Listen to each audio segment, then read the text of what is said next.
Each year at this time, we're reminded to find things to be thankful for. But how many of us truly reflect on what those words mean?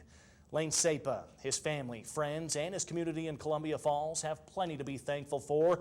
After an unpredictable accident in July of 2017 saw Lane nearly lose his life on multiple occasions. But thanks to the heroic actions of some perfectly placed individuals, along with the power of positive thinking, Lane is back as a senior at Columbia Falls, better than ever, as you'll see in our latest MontanaSports.com original, Cheating Death.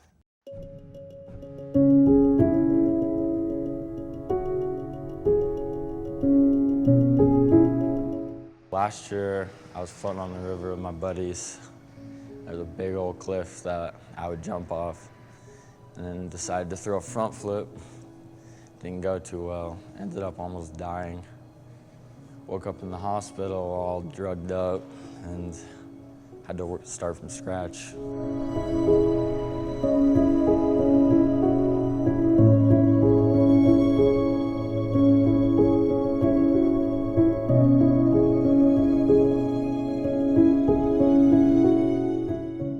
You know, with Lane, it was, wow.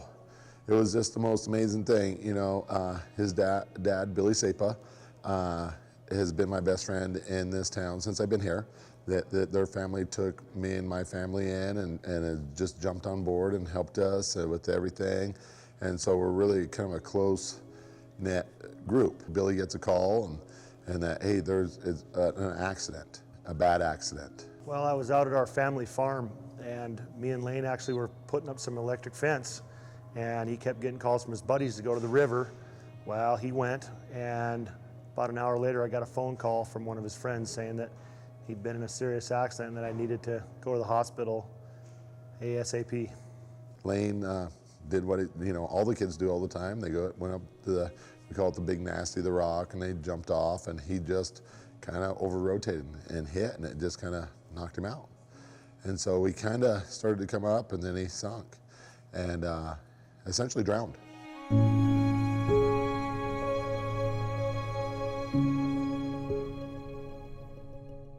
We had an off-duty fireman and an off-duty sheriff absolutely floating, and actually see him. I actually see it happen. My buddy, my best friend Luke, and I were out with our families like we do lots of times throughout the summer. We were floating in the river. We stopped at the sandbar where the kids like to jump, and all our kids call it Big Nasty, the cliff. It's called Big Nasty. And so our kids were gonna go up and jump, and as I remember, the kids were trying to talk Lane into doing a front flip. All of a sudden, you could see him stir up there, and sure enough, here he went. And he did a front flip, and he just over-rotated just a little too much when he hit the water, his feet were behind him, and he went bam and smacked the water pretty good. It wasn't a smack the water so hard that you were like, oh no, this is a problem. It was smack the water hard. Ooh, that hurt. Ooh, that's gonna leave a mark.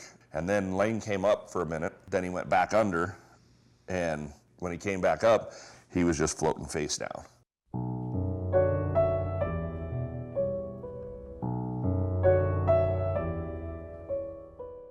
I don't remember, I remember like a week before it knocked me up pretty good. Instantly, one of his friends, one of the younger girls was recognized, oh, this isn't good. And she yelled, and the kids instantly ran in the water and got him.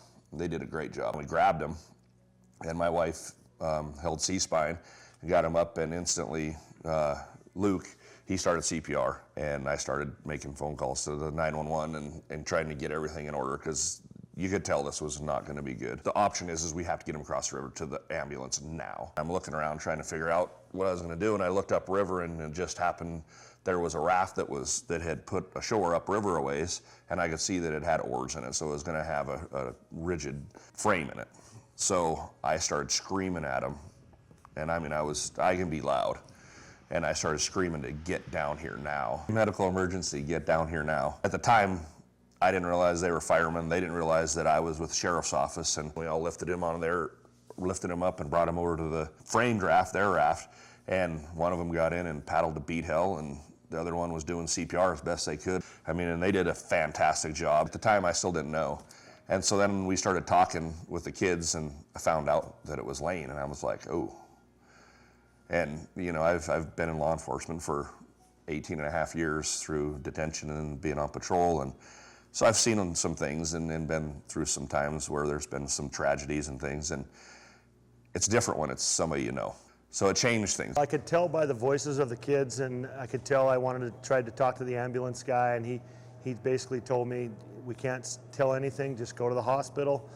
They said Lane wasn't responding when they put him in the ambulance, so a lot of his friends thought that when he went in there, he wasn't making it, he wasn't breathing. I walked in there, and they immediately knew who I was, and they brought me in, and they said, are you Lane's father? And I said, yeah, and they said, do you want to see him?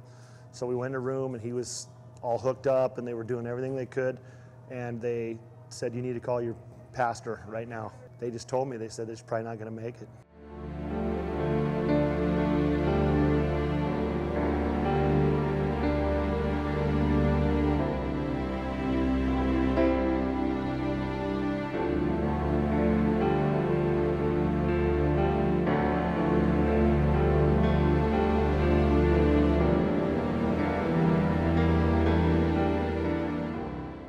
We never blinked.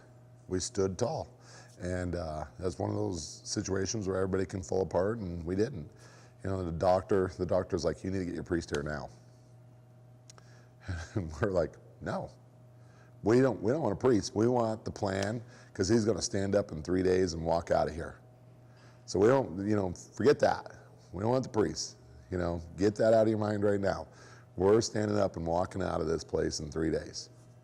And the guy's like, well, we kind of got to be realistic. We're like, no, that's what we do. We stand tall and keep moving forward. You know, this is an accident. It's a bad accident. We're not dead. We're going to get up and walk out of here. The guy's, well, I just want to, you know, temper that. I'm like, no. Jackson was huge, and anybody that knows Jackson Schweikert he doesn't stand in the background. You know, he was one of the first guys to get a hold of me, and you know, I wasn't answering any calls because I didn't really have anything to report. He was in a coma, and they didn't know what he was going to do. Jackson showed up at the hospital, and immediately it was like, hey, Billy, he's going to make it through this. And I think I shared with you the second night Lane was in a coma. The neurologist came in. The lights were dimmed down. Everything was quiet, and the neurologist comes in. He's observing Lane, and Jackson stands up and says, hey, what are you going to do? This boy's going to get up in 2 days and walk out of here. What's the game plan? We got to get him rehabbed. And the guy kind of looks at Jackson and says, whoa. Jackson says, no, I know this kid. You know, he's going to walk out of here. And he did. 3 days later, the kid stands up.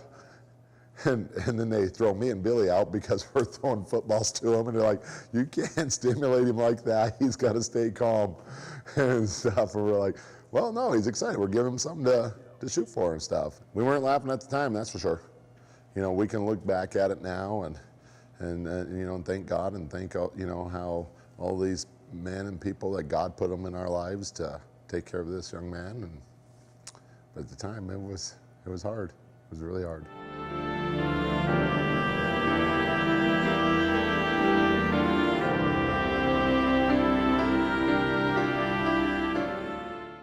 Well, like, my parents tell me about, like, the very, very, very first time I wake up, and I don't even remember it. So, but my parents and some of my good friends were there. Everything happens for a reason, and I was extremely lucky to make it through that. The whole walking, they had to have, you know, start with the stroller, you know, and everything, and make sure, like, all his motor functions didn't work really great perfectly right off. I mean, he's in a coma for like 3 days and comes out, and he's in that walker, and he's trying to throw the walker away and run, and they're trying to hold on to him, and it's the whole thing was, if it wasn't so serious, it was almost comical to see this kid who's been running his whole life trying to take off when he's, and it was pretty amazing. Last year I was starting both ways, going through spring ball, summer and everything, and then that happened, couldn't play at all. I lost 20-something pounds in the hospital, had to come back, watch practice every day, and just work to get better. Lane couldn't play last year. You know, they wouldn't let him play, but he was at every practice and every game, and And Schweikert said at the end of the year at the banquet, he said, you know, I think Lane deserves a letter more than any kid because there was no chance of him getting in a game. You know, some of these freshman kids, yeah, they might get in a play or two, or, you know, there was no chance Lane, he was not getting in the game. So that was something neat too.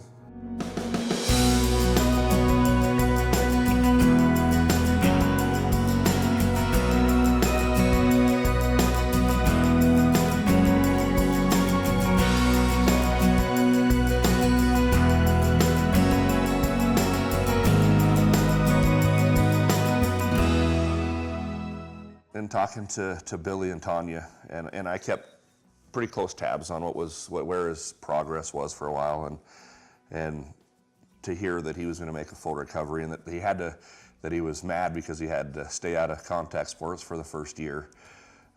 We giggled about that, and I mean, again, it's just for any of those folks out there that don't believe in God, this is one of those stories that you know, for me, it just reaffirms my faith and my belief that there's something else out there, and there's reasons why things happen. In looking back on how severe everything was, not only should he not be playing football, he shouldn't be here. And if he is here, he shouldn't be the same Lane he is, that's for sure. So there's a reason for it, and you know, I hope he takes full advantage of it and makes us all proud, which I'm sure he will. Yeah, we're blessed, and you know, he's going to get a second chance, and he's taking advantage of it. I don't know, it's hard to put into words sometimes, but you know, when you're right in the middle of it, in the heat of the battle, it was, I don't know, I just dealt with it. I had strength that I didn't know I had, but we're blessed now. We're happy everything turned out, and you know, he's got a nice future ahead of him.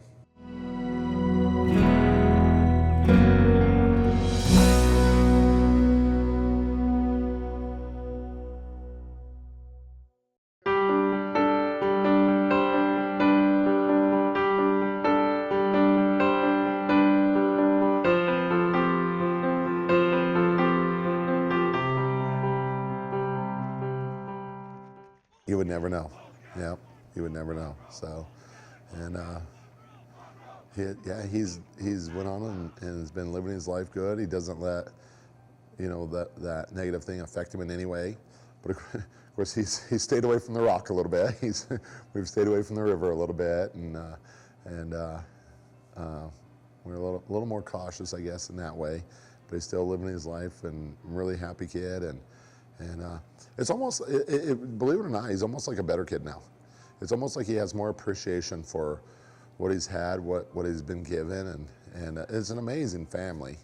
And our community is an amazing community. To see the community pull together, this whole community stopped and said, let's take care of this kid. Let's help this family, whatever it takes. And it's not just for a day or 2 days, it's for as long as we need. And it's pretty inspirational.